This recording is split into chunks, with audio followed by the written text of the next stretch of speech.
Shalom saudaraku, kita berjumpa kembali hari ini dengan saya yang suka menceritakan kembali cerita-cerita yang menarik dari dalam buku Alkitab. Tetapi saat ini, pertemuan kita kali ini saya bukan akan menceritakan cerita dari dalam Alkitab, tapi saya akan menceritakan tentang bagaimana awal sehingga saya dapat membuat channel atau menceritakan firman Tuhan ke dalam YouTube. Nah, saya akan menceritakan itu pada saat ini. Nah, saudaraku, saya mau mengatakan terlebih dahulu bahwa saya bukan pendeta, saya bukan misionaris, ataupun saya bukan bersekolah di bidang itu. Tetapi saya adalah ibu rumah tangga biasa. Saya mempunyai 3 orang anak, dikaruniai cucu juga 3 orang. Dan saya beragama Kristen. Dan saya juga lahir di dalam keluarga Kristen. Nah, seperti saudaraku ketahui bahwa sebagai orang Kristen itu mereka itu suka menghadiri akan acara-acara perbaktian ataukah acara-acara atau jam-jam berdoa ya, misalkan di gereja, dan kami mendengarkan pendeta ya dalam berkhotbah. Kemudian kami juga biasa mendengarkan cerita-cerita dari guru sekolah minggu ataupun guru sekolah sahabat. Ya, jadi itu yang kami selalu lakukan sebagai seorang Kristen. Nah, satu ketika ini saya akan menceritakan pada saat saya masih berusia muda ya, atau belum berumah tangga. Nah, pada saat satu ketika saya mendengarkan khotbah dari pendeta saya yang mengatakan bahwa apabila engkau hendak mengerti atau engkau hendak mengetahui lebih dalam akan firman Tuhan, baiklah engkau membacanya secara pribadi. Ya, jadi firman Tuhan itu dibaca secara pribadi. Ya, nah itu yang saya dengarkan di salah satu khotbah pendeta kami. Nah itu juga yang selalu teringat ya, yang selalu saya ingat. Nah, pada saat saya mengingat itu, saya langsung mengambil Alkitab, kemudian saya membacanya. Tetapi saya membaca Alkitab itu, kalau misalkan pasalnya panjang, saya hanya membaca 2 ayat saja, 2 pasal saja. Paling enggak 1 apa 2 pasal. Tapi kalau dia pendek, saya biasanya membaca itu sampai 3-4 pasal ya. Jadi itulah yang saya lakukan ya. Jadi saya berusaha supaya saya cepat mengakhiri akan bacaan Alkitab saya ya. Jadi dari Kejadian sampai terakhir, kitab terakhir, kemudian Matius sampai ke Wahyu, saya harus cepat menyelesaikannya. Nah, hanya itu yang ada di pikiran saya ya. Saya cepat menyelesaikan bacaan Alkitab saya, apalagi seperti dulu ada bacaan Alkitab tahunan ya.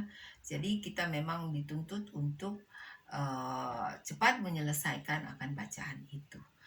Nah, pada saat saya membaca itu, saya belum tergerak ya hati saya, atau belum ada sesuatu yang terkena di hati saya yang benar-benar saya merasakan sesuatu yang bisa merubah pandangan hidup saya ya. Jadi hanya seperti saja saya membaca mungkin satu cerita ya dalam buku ya, atau dalam majalah, seperti itu saja. Nah, itulah yang saya lakukan bertahun-tahun ya. Jadi tahun demi tahun, waktu demi waktu, kalau saya mengingat lagi harus ada bacaan Alkitab, nah, saya mulai juga lagi melakukan untuk membaca Alkitab. Jadi itulah yang saya lakukan. Nah, sampai tiba saudaraku di saat ini, atau pada saat saya sudah mulai usia-usia senja, atau dikatakan usia pertengahan ya, pertengahan ini saya teringat lagi ya akan apa kata pendeta, kita harus membaca Alkitab. Dan pada satu saat lagi sudah usia-usia saya yang seperti ini, saya mendengarkan lagi pendeta mengatakan hal itu. Tetapi ada satu tips yang dia kasih ya. Dia mengatakan bahwa apabila kita lebih ingin untuk mengerti akan firman Tuhan, cobalah membaca Alkitab itu hanya satu pasal saja ya. Jadi membaca Alkitab hanya satu pasal saja. Kemudian merenungkan, cari mengerti apa yang dimaksudkan dari ayat demi ayat yang engkau baca di pasal itu. Nah, saya dengar begitu, saya langsung tersentak karena saya mengingat bahwa kebiasaan-kebiasaan saya yang lalu itu tidak seperti itu ya. Makin banyak saya rasa saya baca pasal-pasal dalam Alkitab dalam beberapa jam itu lebih bagus saya rasa. Padahal sebenarnya kurang tepat ya. Sebenarnya harus cukup satu pasal, kemudian kita merenungkan akan ayat demi ayat yang terdapat di dalam pasal itu. Dan saya coba untuk melakukan. Jadi apa yang dikatakan pendeta, saya coba untuk membaca. Saya pulang ke rumah, saya mengambil Alkitab, saya berdoa, dan saya coba membaca. Nah, setelah saya membuat seperti itu, saya mulai merenungkan ayat demi ayat. Wah, saya dapatkan bahwa memang benar kata pendeta ya, bahwa Roh Kudus itu lebih bisa menerangkan dengan baik ya setiap ayat demi ayat yang kita baca di dalam satu pasal itu. Dan itu membuat saya merasa lebih senang ya, lebih senang untuk membaca Alkitab. Saya merasa ada sesuatu yang dijamah ya hati pikiran saya dari ayat-ayat yang saya baca di dalam satu pasal itu. Dan akhirnya saya jadi suka ya untuk membaca ayat-ayat atau membaca pasal demi pasal. Nah, setelah beberapa waktu ini, belum terlalu lama ya, saya membaca terus Alkitab, tetapi ada sesuatu yang terbit di dalam hati dan pikiran saya ya, yang mengatakan bahwa engkau sekarang sudah bisa membaca Alkitab dan mengerti isinya. Mengapa engkau tidak membagikan itu ya, membagikan itu kepada orang lain ya, sehingga banyak orang bisa bisa mendengarkan akan firman Tuhan yang engkau baca itu. Nah, kemudian saya berpikir, apa ini bisa dilakukan? Apakah ada orang yang mau rela untuk duduk kemudian saya menceritakan akan firman Tuhan ini kepadanya ya? Apakah ada orang yang mau seperti itu? Nah, itu yang menurut pikiran saya. Kemudian saya sudah nggak usah ditanggapi pikiran seperti itu. Saya baca-baca aja sendiri gitu. Tetapi makin hari makin pikiran semacam itu datang lagi gitu kan, berbisik lagi. Kau harus ceritakan kepada orang banyak tentang firman Tuhan ini ya. Sekarang ini kan sudah ada alat media ya yang memudahkan orang-orang untuk mencurahkan isi hatinya ya, atau mengabarkan sesuatu. Sekarang memang nggak semuanya baik ya yang disampaikan, ada juga yang keburukan, tapi banyak juga untuk kebaikan sehingga bisa merubah hidup seseorang dari yang jahat menjadi baik ya. Nah, mengapa engkau tidak ambil jalur itu ya? Saya tersentak lagi ya, saya mendengarkan bisikan seperti itu. Saya bilang dalam hati saya, bagaimana ya caranya? Sedangkan kami ini nggak mengerti ya tentang cara-cara yang seperti itu, teknologi yang baru ya, seperti itu baru sekali bagi kami. Kami hanya tahu ada HP, terima HP, terima telepon, begitu aja. Yang lain-lain dan lain-lain kami tidak tahu sama sekali. Nah, tapi itu yang bisik-bisikan itu yang selalu ada ya di dalam hati dan pikiran. Nah, kemudian saya kalau gitu Saya pikir cobalah ya, cobalah. Saya panggil suami saya bilang, "Saya akan memasukkan, video." Kemudian suami saya mengatakan, "Video apa itu?" Nah, saya mengatakan, "Video tentang, cerita Alkitab." Dia tidak respon, saudaraku ya. Dia tidak juga bilang enggak, tidak juga bilang iya, tapi dia biasa aja, datar aja ya. Jadi saya berpikir ini orang dia nggak respon ya, jadi gimana? Kemudian saya panggil lagi anak saya, ya. Saya bilang anak saya perempuan, saya panggil Dek, Mama mau kasih masuk video. Kemudian dia pun bertanya, video apa itu, Mak? Lalu kemudian saya sampaikan, video firman Tuhan. Nah, dia dengan lantangnya aja menjawab, ya udah masukin aja begitu. Jadi seperti tidak ada respon ya daripada kedua suami saya dan juga anak saya ini. Jadi saya berpikir, kenapa saya tidak mencobanya sendiri ya?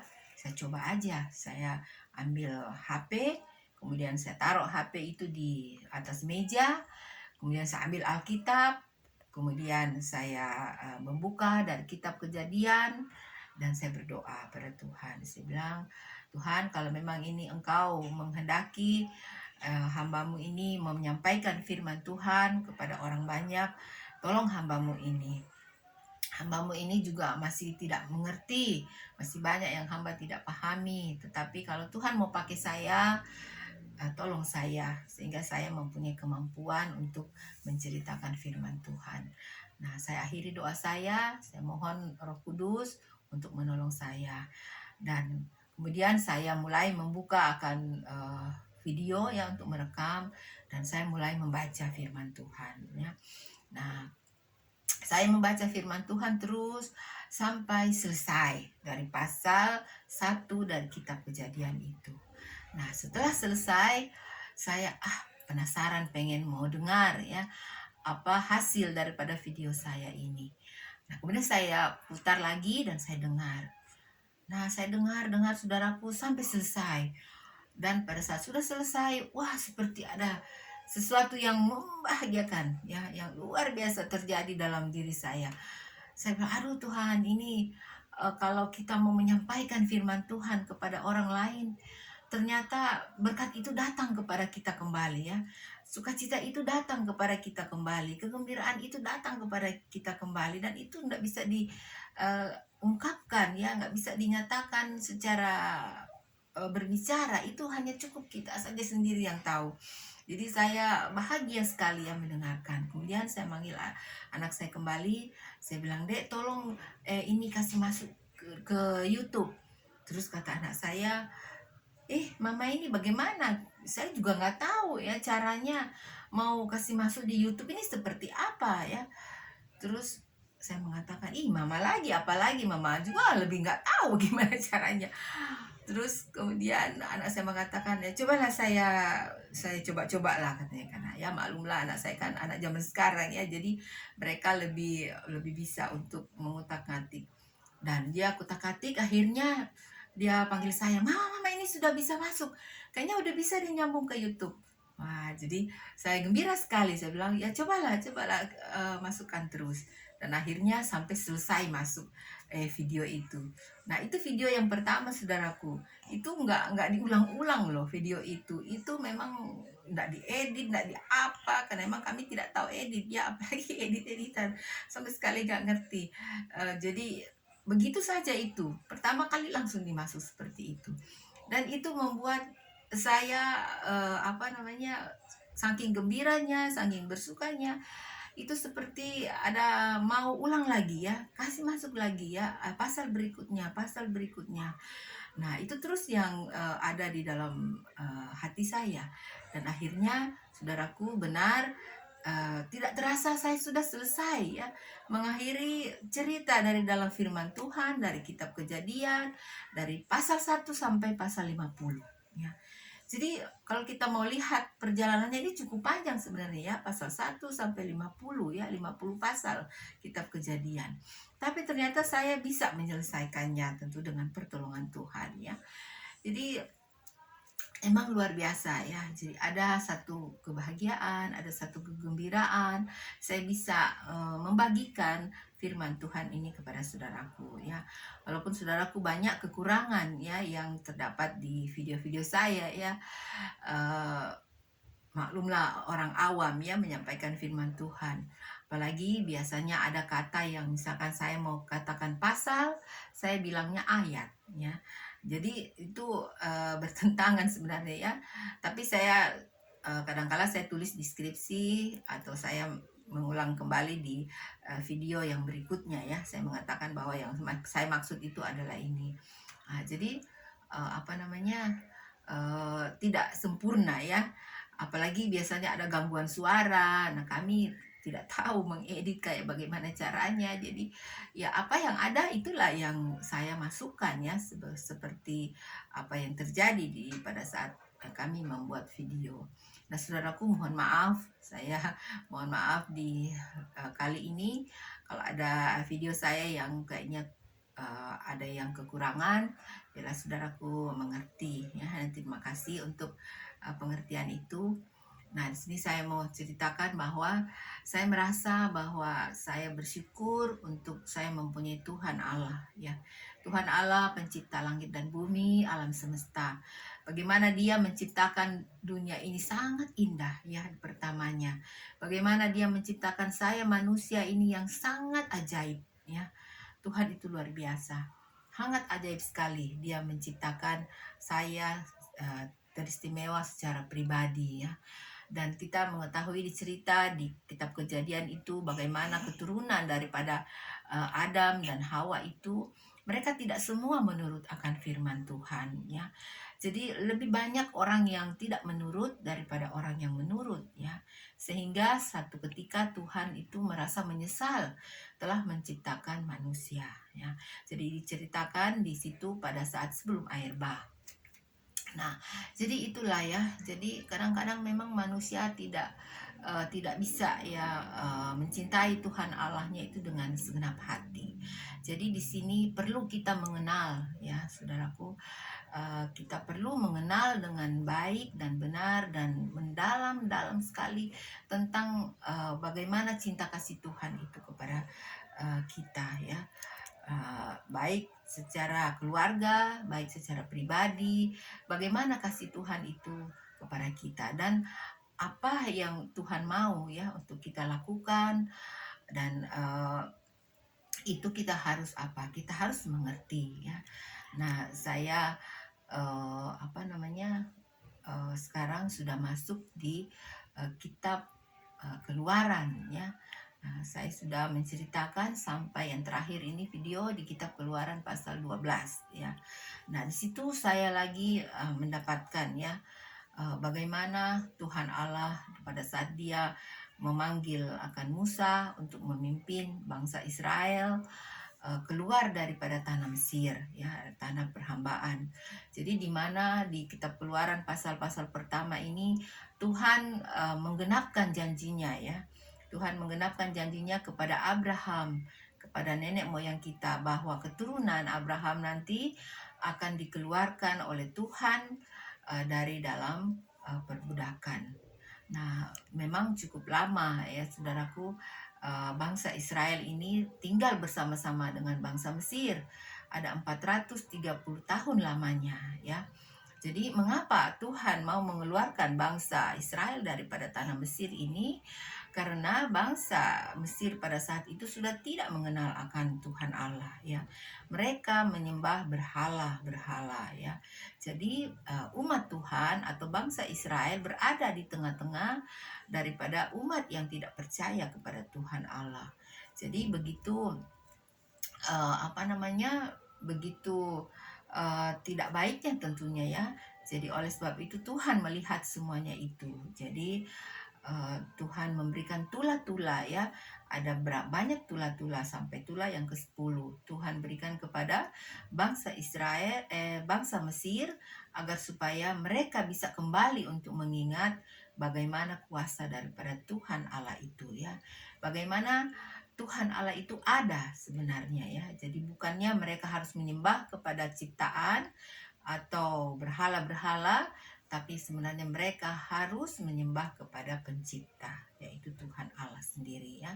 Jadi itu yang diinginkan sebenarnya oleh Tuhan Allah, sehingga Tuhan Allah mengeluarkan bangsa Israel atau umatnya daripada perhambaan di tanah Mesir ya.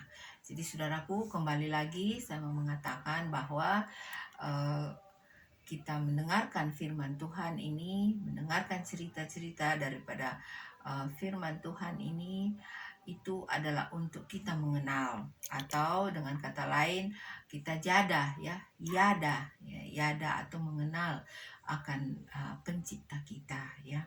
Kita harus mengenal dengan baik, sama dengan saya bisa umpamakan sama dengan suami dan istri saling mengenal.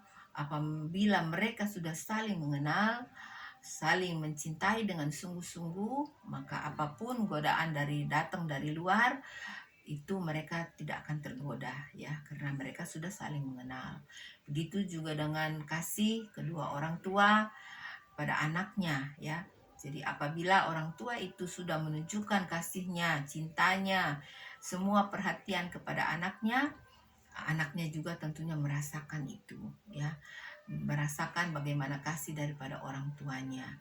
Nah, banyak sekarang ini anak-anak durhaka kepada orang tua mereka karena mereka mungkin tidak terlalu merasakan kasih daripada orang tua mereka. Nah, Tuhan Allah kita itu sama dengan kita umpamakan orang tua yang baik ya. Jadi Allah itu lebih baik daripada orang tua di dunia ini. Dia lebih mengasihi saya dan saudaraku. Oleh sebab itu, kita harus mengenal ya, mengenal pencipta kita itu yang begitu baik ya, yang begitu mengasihi kita. Nah, jadi itu yang saya dapatkan ya di dalam pada saat saya menyampaikan firman Tuhan atau membaca firman Tuhan. Nah, saya teringat juga saudaraku ada di kitab Mazmur ya. Kitab Mazmur mengatakan bahwa Mazmur 63 ayat 8. Jiwaku melekat kepadamu, tangan kananmu menopang aku. Dalam Mazmur 91 ayat 14. Sungguh hatinya melekat kepadaku, maka aku akan meluputkannya, aku akan membentenginya, sebab ia mengenal namaku. Nah, ini adalah janji Tuhan, saudaraku ya. Kalau kita mengenal dan melekat kepada Tuhan Allah, pencipta langit dan bumi, maka kita nggak usah takut ya. Karena Tuhan sudah mengenal kita dan dia akan membentengi kita ya. Jadi ini adalah janji, termasuk salah satu janji Tuhan yang terdapat di dalam buku Mazmur. Nah, jadi apabila kita mengenal Tuhan, kita sudah melekat pada Tuhan, saudaraku, apapun yang kita alami dalam hidup ini, kesusahan apapun yang kita alami, kesulitan apapun yang kita alami, mau itu kita kekurangan ekonomi, mau itu kita kena satu penyakit atau kesulitan-kesulitan hidup yang lainnya, yakinlah bahwa Tuhan ada bersama dengan kita. Tuhan membentengi kita, walaupun mungkin pertolongan Tuhan itu tidak langsung segera datang pada saat kita berdoa, tapi dia pasti akan datang untuk menolong kita, melepaskan kita daripada segala kesulitan, masalah yang saya dan saudaraku hadapi. Jadi apabila kita sudah mengenal dan melekat pada Tuhan, kita tidak usah khawatir. Itulah yang akan kita dapatkan, perlindungan dan pertolongan daripada Tuhan Allah. Nah, saudaraku, inilah kesaksian yang saya dapat sampaikan pada hari ini, dan inilah cerita bagaimana saya pertama awal untuk mau menceritakan firman Tuhan di alat media seperti YouTube. Dan saudaraku, sekali lagi mohon maaf apabila saudaraku mendapatkan hal-hal yang kurang menyenangkan di dalam YouTube video saya atau channel saya itu, saya mohon dimaafkan. Dan saya selalu berdoa kepada Tuhan Allah, semoga saudaraku semua yang suka untuk menonton akan firman Tuhan ini tetap mendapatkan kesehatan, kekuatan, damai, berkat-berkat dari Tuhan selalu mengalir pada saudaraku, dan juga rezeki Tuhan akan selalu berikan kepada saudaraku. Nah, terima kasih saudaraku sudah mengikuti bersama-sama dengan saya akan kesaksian saya ini. Dan sampai kita berjumpa kembali. God bless you. Bye.